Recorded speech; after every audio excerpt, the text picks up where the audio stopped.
Pregame.com. Pregame.tv, Steve Fezzik breaking it down NFL with Brady, Kannon, and Bryan Leonard. We've got 2 out of 3 Las Vegas Hilton Super Contest winners, but the shame, Brian, the shame. Hey, I've come in second in every contest in town except for that one. That's true. You have. Which is not a bad deal to hang your hat on. You are like, what, the Sergio Garcia, the former Greg Norman. Phil Mickelson, the Greg Norman of sports handicap. Which, again, all are very successful at what they do. They are. Not too shabby. Appreciate that. Thank you. Very good. And, of course, the Saints, the sports books got to add a new wing from all the revenue they made from the Cowboys pounding them and knocking down not just the money lines, but the teasers and all the parlay money on the Saints. And let's see, who's this? The Saints are at home. That should change things. The Saints have played 3 of the 4 on the road, and the book on the Saints are like 31-6 if you just bet the home team in Saints games, not straight up against the spread. Bryan Leonard, we'll start with you. Yeah, this is your handicapping 101.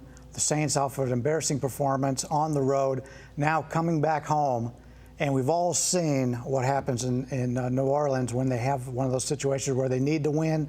They always come out very well. And you got a Tampa Bay team who, good game last week against Pittsburgh. Right. I had a plus 7.5, but once that straight up win. And it was interesting because that was normally the perfect teaser situation. Right. On them. And I did another video last week, and I pointed out, I go, just got this funny feeling. I'm not going to tease that one.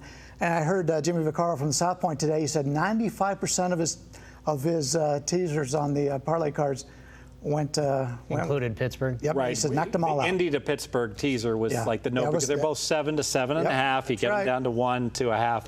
And very good week for the books when things like that happen. What about these Tampa Bay Buccaneers? Some people are talking about how they're the worst team in the NFL, and obviously Oakland, Jacksonville, top 2. Right. They're number 3, though, right? I think so. Yeah, they're right there, and they had an impressive game last week. But I think also you've got 2 factors. They were a desperate team coming into that game. Obviously, they had to do something to get the ship righted over there. And also, I think Pittsburgh was probably a little bit overrated coming off of what was a perfect game for them against Carolina. And, they didn't deserve, obviously, to be favored by 7.5 points. And, Tampa Bay has a great game. So now they're in a real tough spot because they go from a real high, getting that first win of the year, into a pretty mad and angry Saints team. And the Saints did this earlier in the year. They lost to Cleveland. They went back home and beat Minnesota and actually covered that spread by a little bit as well. Same situation here where they take a tough loss to Dallas and now return home and see if they can correct things. Brian, I've got the Saints home field advantage, second best in the NFL, 4 1/4 points. Will that home field advantage drop if the Saints drop out of contention? That's a good point. Yeah, I believe it does. My question for you is, considering this is a divisional game, who has more of an advantage, a team that plays there every year or a team that rarely plays there?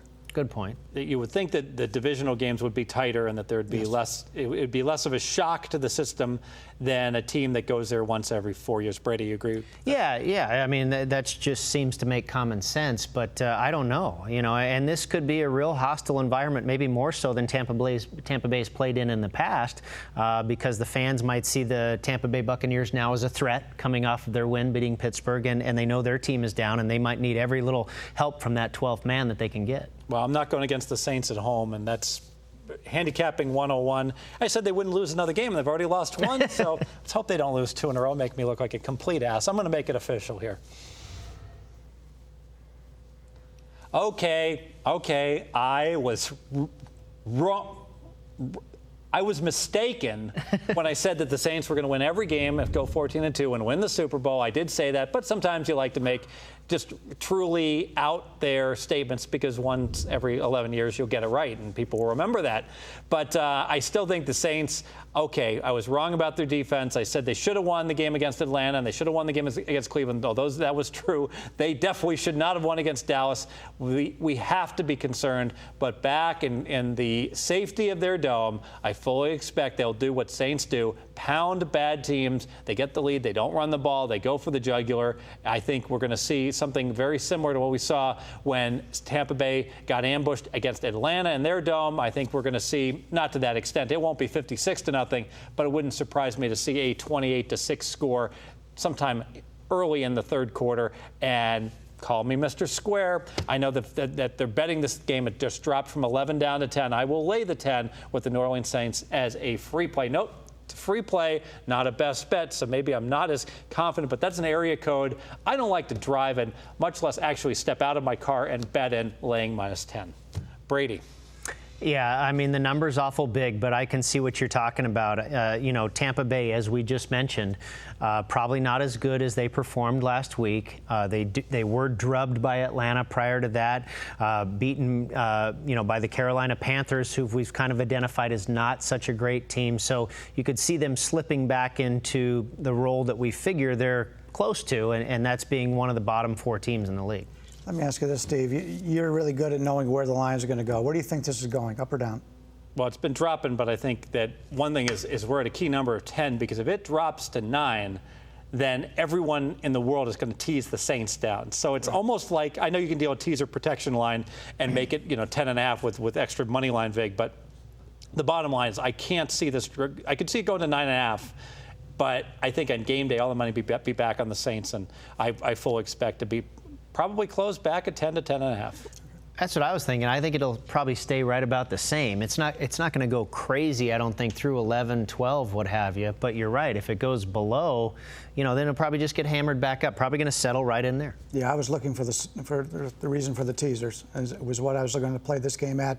The Saints' defense has been so bad, I have a hard time laying double digits with them. Mm-hmm. But if they only have to win with a field goal for me to cover the spread, obviously. Right.